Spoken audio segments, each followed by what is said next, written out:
You want to change your life. It starts before the world even wakes up. The difference between a good day and a great life is what you do in the first hour of your morning. Not later. Not when I feel like it. Now. Every day. Without excuse. Because the moment your eyes open, the world doesn't owe you a thing. You owe yourself everything. You want to change your life. Start with this. First, command your mind before the world does. When you wake up, your mind is wide open. In those first few minutes, it's not just your body coming online, it's your identity. And here's the truth most people miss. If you don't decide who you are, the world will do it for you. Your phone, your notifications, the news, the emails, the algorithms, they all have an agenda. And none of it is designed to make you powerful. None of it is designed to make you peaceful. You have to take that power into your own hands. The second your eyes open. This is not about meditation or self-help fluff. This is about taking ownership. You must be the first voice you hear in the morning. Not someone selling you something. Not someone telling you what's wrong in the world.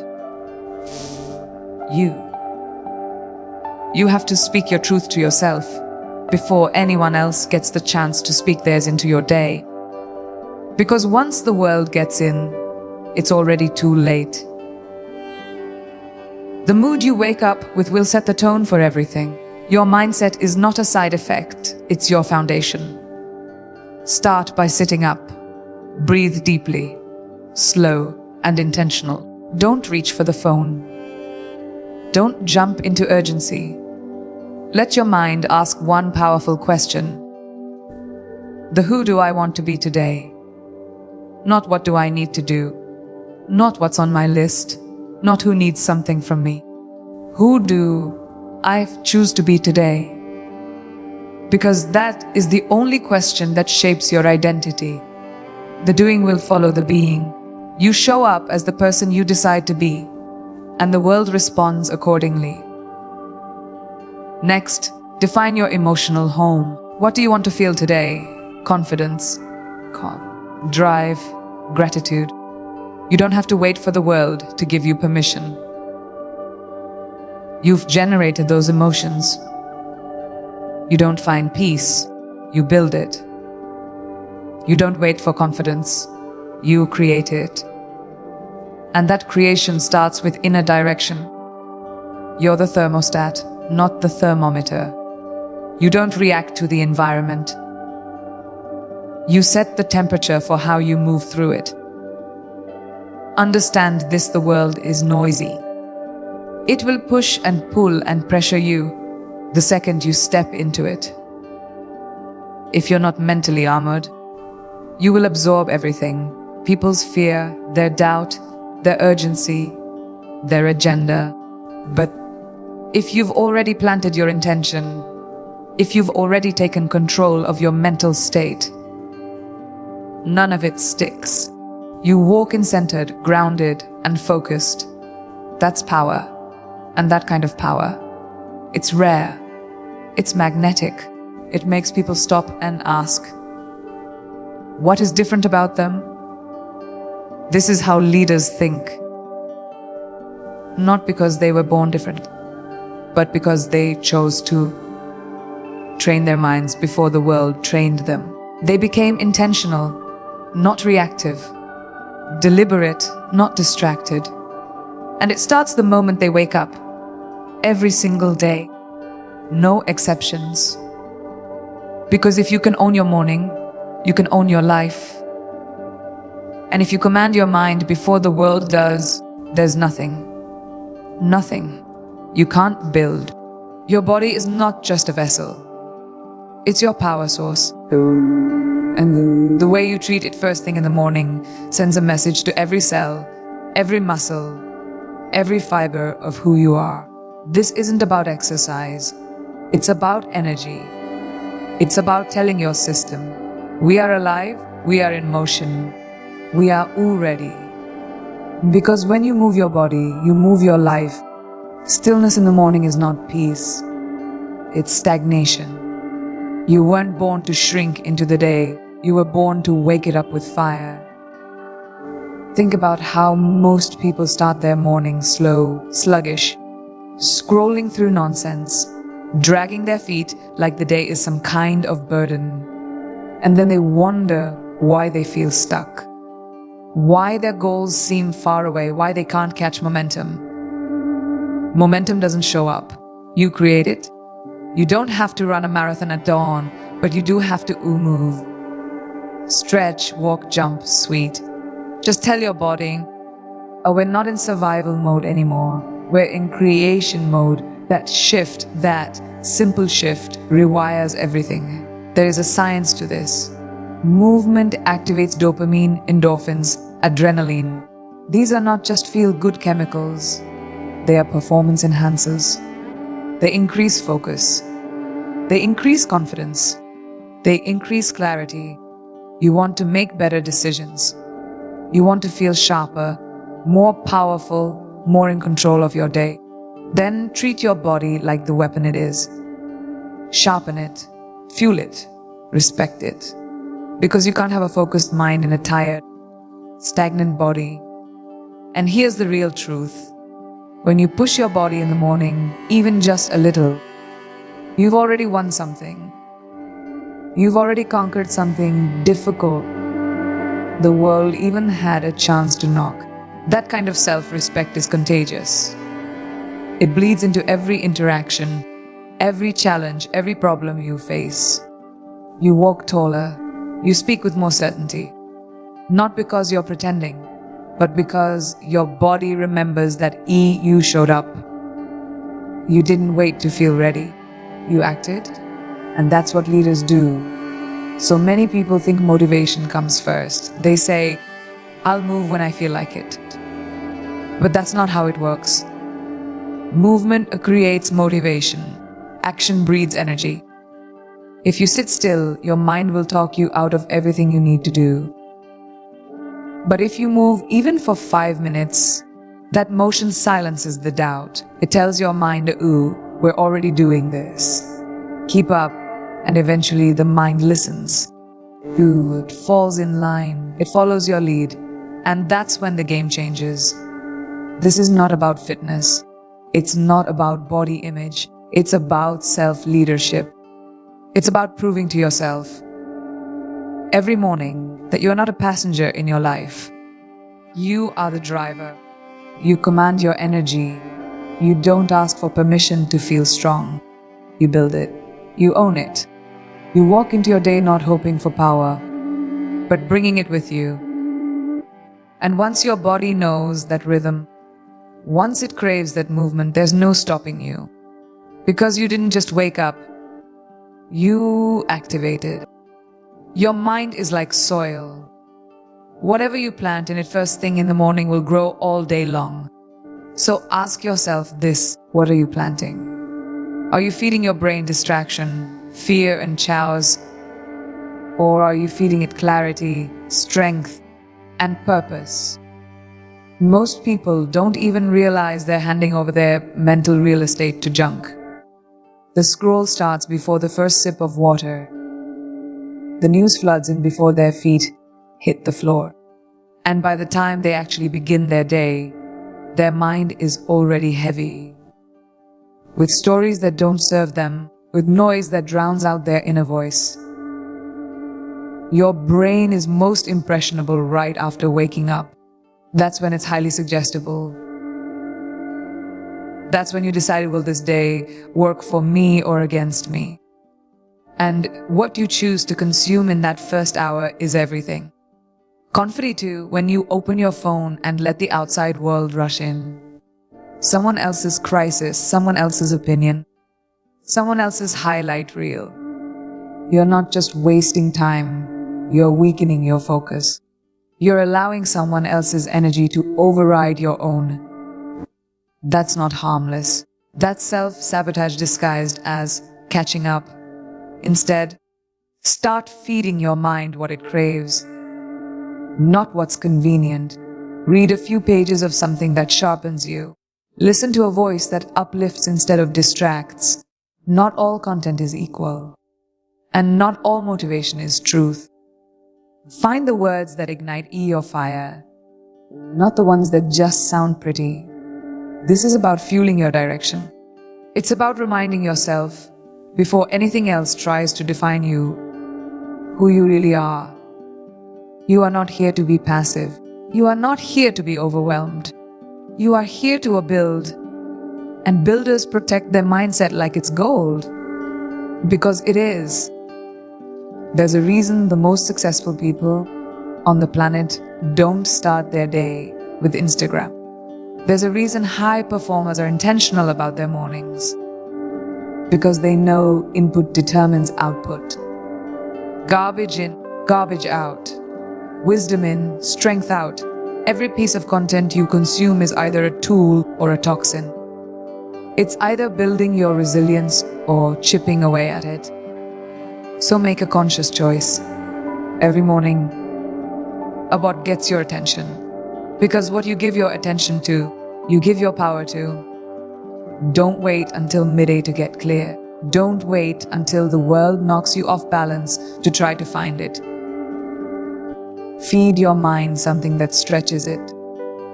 Something that reminds you what you're capable of. Play audio that wakes up your courage. Read something that pushes you to think bigger. Reread your goals, your values, your non-negotiables. Let your thoughts be led by purpose, not by impulse. Because once your mind is locked in, distractions lose their grip. You become laser-focused, unshakable. Not because you're avoiding the noise, but because you've outgrown it. This is about identity. What you consume, you become. And you don't rise to the level of your goals. You fall to the level of your habits. Feeding your mind with purpose every morning is not a luxury. It's a responsibility.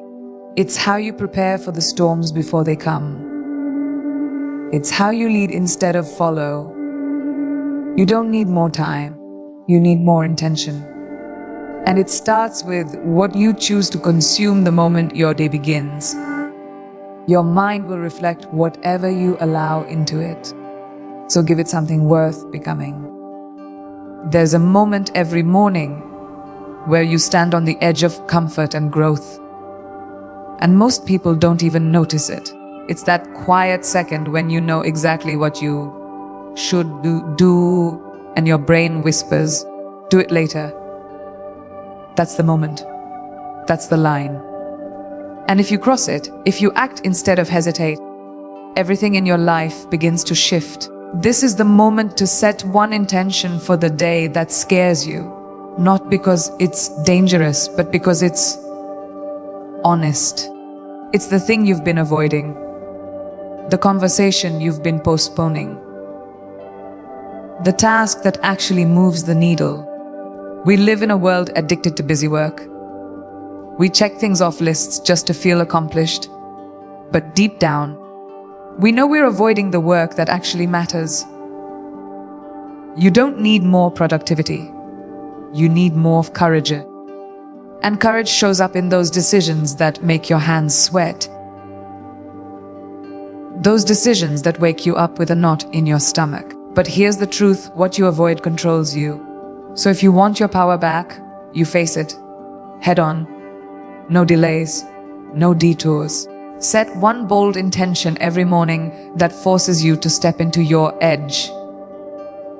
That one intention becomes your anchor. It doesn't matter what else fills your schedule. It doesn't matter how many emails you answer or how many meetings you attend. If you hit that one uncomfortable target, your day is a win. Because growth doesn't come from being efficient. Growth comes from being intentional.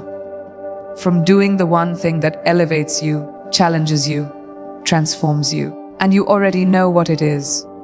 Every morning, without fail, it rises up in your gut before your brain has time to reason it away. That's the one. That's your fire.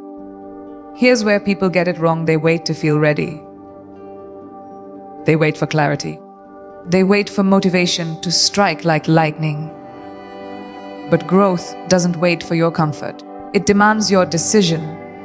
And sometimes that decision feels clumsy, awkward, even terrifying.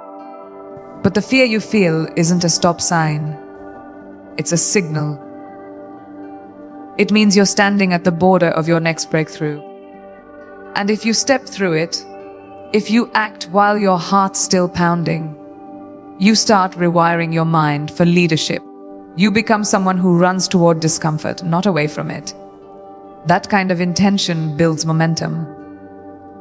The more you do it, the easier it becomes to identify your edge. You get sharper, more self-aware. You start recognizing your own patterns of avoidance, and instead of judging them, you face them. You replace them. You become someone who is no longer held hostage by the someday mindset. Every morning becomes a test. Will I choose to rise, or will I repeat? And if you keep choosing to rise, even in small ways, you start stacking victories. Not fake wins, real ones. Ones that actually move you forward. This is how power is built, not in giant leaps, but in small, daily acts of intentional courage. You don't need to conquer everything at once. You just need to pick one thing, one meaningful, uncomfortable thing, and make it non-negotiable. Let it stretch you. Let it scare you a little. Let it remind you that you're alive and that you are capable of far more than you've been giving yourself credit for. Because the truth is, you don't find purpose, you build it. One bold step at a time. Starting the moment you wake up. Your mind is a battlefield, and the first image it sees in the morning has power. That's why visualizing the win is not some glitch. It's a strategic weapon. You can either walk into your day reacting to whatever comes your way, or you can see the outcome you want before it happens and show up like it's already yours. The most successful people in the world don't wait for reality to give them permission to believe. They see it, feel it, and woo act like it's inevitable. And the mind follows that lead. The body follows that command. Everything aligns when the vision is clear. Visualization is not pretending. It's e-programming. It's rehearsing success in the same way athletes rehearse their plays or performers rehearse their lines. Your brain doesn't know the difference between what's vividly imagined and what's real. So if you want to be calm under pressure, powerful in your voice, focused in chaos, you have to see it first. You don't wait until the moment to figure out who you are. You design that moment before it arrives. Every morning, before the noise creeps in, you create your inner movie. You picture yourself delivering results. You see yourself saying no with confidence. You see yourself standing tall in the face of doubt. This is how you retrain your nervous system. Instead of being ruled by anxiety or hesitation, you prime your brain to expect excellence. You begin your day having you already won. Not in arrogance, but in certainty. You've seen the meeting go well. You've felt the workout finished strong. You've imagined the right words flowing effortlessly. That image becomes your anchor. So when life throws resistance, you don't collapse, you don't flinch. You've already rehearsed your response. You've already chosen your energy. You've seen yourself walk through the fire, and that makes you dangerous. In the best way. Most people visualize problems.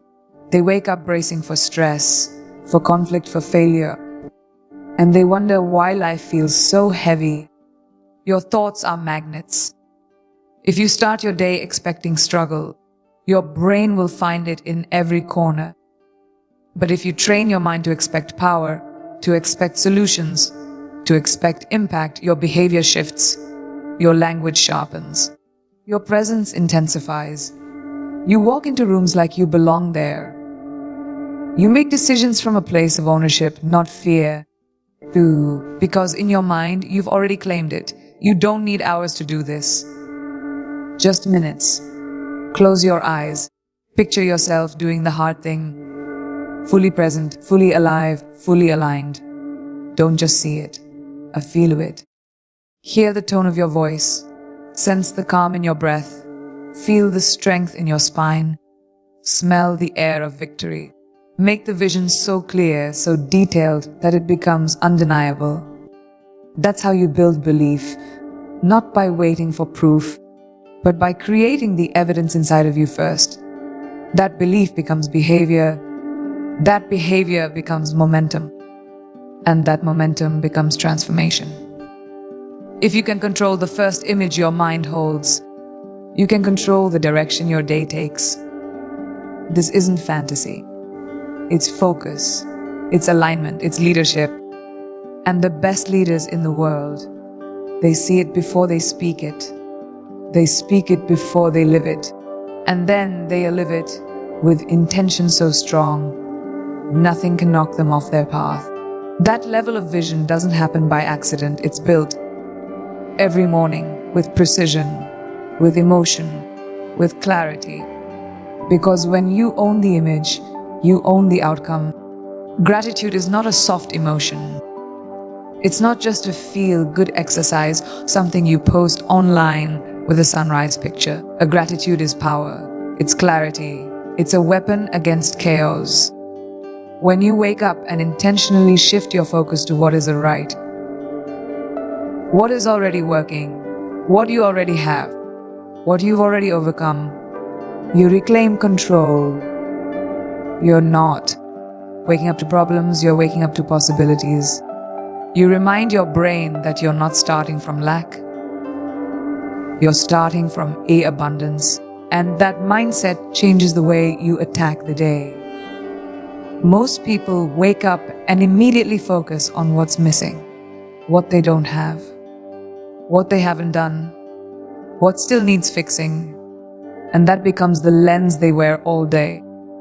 They walk into conversations, into challenges, into their own goals with a sense of deficiency. But when you root yourself in gratitude, you flip that script. You start from fullness. You walk into your responsibilities with the energy of someone who has, not someone who is desperate to get.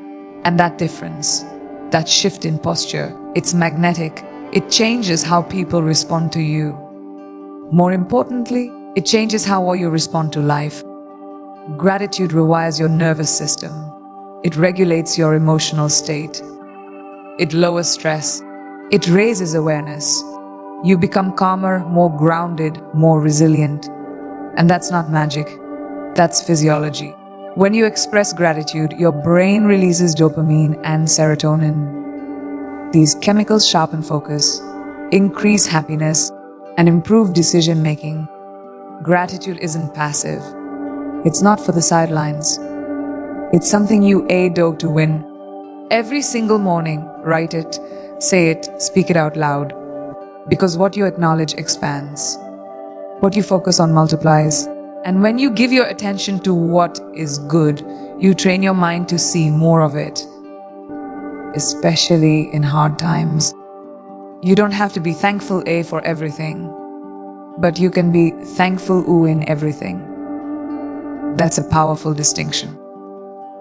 You can be going through a storm and still find something steady inside of you. You can be in the middle of a battle and still find something worth fighting for. That's what gratitude does. It reminds you that even in the chaos, you are not powerless. You still have breath. You still have choice. You still have fight in you. And if you have even one thing to hold on to in the morning, that's enough to build strength from. Let gratitude be your lens, not just your list. Don't just write family and health, sunlight, and move on. Feel it. Let it land in your chest. Let it stir something inside you. Gratitude is not a checklist. It's a state of being. When you truly allow yourself to feel the gift of what you have, your ability to grow, to impact, to rise again. You stop chasing worth from outside sources. You stop needing applause, approval, or permission. You realize that everything you need to create something powerful already lives inside of you. Gratitude is the mirror that reflects that truth. This is how you armor your spirit before the world gets its hands on you. This is how you walk out the door unshakable. Because no matter what the world throws at you, distractions, criticism, resistance, you've already anchored yourself in something real. You've already told your mind, we have enough. We are enough. And we're going to make today count. That's what gratitude does. It gives you access to your strength. It turns ordinary mornings into extraordinary beginnings. It's not soft. It's not optional. It's the foundation of power. And it belongs in your morning. Every single day. Silence isn't the absence of sound. It's the presence of self. And in the morning, it becomes sacred. Before the world starts pulling at you from every direction, before the notifications, the demands, the noise, there's a moment, a window. A space where everything is still. That's not emptiness. That's access. That's where clarity lives. That's where your real voice can finally be heard. When you give yourself that silence, even for a few minutes, you're not disconnecting. You're reconnecting with who you are, with what matters, with the truth that gets buried under the speed of everyday life. Most people fear silence because they've never truly sat in it. They wake up and immediately fill the space. Music, scrolling, texting, rushing, anything but facing themselves. But silence in the morning isn't loneliness. It's leadership. Because only when everything else is quiet can you hear your intuition speak. That voice inside of you that says, this is what I want. This is what I stand for. This is what I will no longer tolerate. You don't get that kind of clarity from noise. You don't hear that voice when you're constantly reacting. You hear it in stillness. You don't need hours of meditation. This isn't about becoming a monk. This is about creating a gap between the outside world and your inner world. So your mind doesn't get hijacked the moment you wake up. Even 5 minutes of silence, intentional and undisturbed, can change the trajectory of your entire day. You'll walk into it less reactive, more focused. Not because life suddenly got easier, but because you got centered. And when you're centered, the chaos doesn't knock you off balance. It has to go through your stillness first, and that makes you powerful. In silence, you process, you breathe, you slow your heart rate, you allow yourself to be, without performance, without filters, without expectation. And that is rare in this world, but it's essential. Because no matter how strong or successful you are, if you don't make space for yourself in the morning, you'll eventually run on empty. You'll lose your compass. Silence is how you refuel your direction. It's how you get back to your why. And a person who knows their why is unstoppable, because their actions aren't random, they're aligned. Silence also exposes the noise inside. The fear, the doubt, the questions you've been avoiding. And that's a good thing. You can't fix what you won't face. When you let silence rise, those inner thoughts surface, and you finally have a chance to meet them. Not to suppress them, but to understand them. You get to ask, is this belief serving me? Is this fear even real? That's not weakness. That's ownership. That's how self-awareness grows. That's how confidence is built. Not through pretending to have it all together, but through confronting what needs to change and rising from it stronger. So take the silence, guard it. Don't just leave space for it. Make space for it. Let it become the moment you step into your own presence. Let it remind you that before you are anyone to anyone else, a leader, a parent, a creator, a fighter, you are someone to yourself. And you deserve to meet that person every single day, in stillness, in truth, in strength. Because silence isn't empty, it's full of answers. But you only get them if you're brave enough to listen. Now you know. You've been given the tools, the mindset, the strategy. But knowing means nothing without action. Tomorrow morning, don't just wake up. Rise. Rise with intention. Rise with courage. Don't fall back into old patterns. You are not here to repeat. You are here to rewrite. So here's the call. Own your morning. Win your day. Transform your life. Start with one thing, just one. And do it like your future depends on it. Because it does. No more excuses. No more delays. This is your time. Now go overdo it.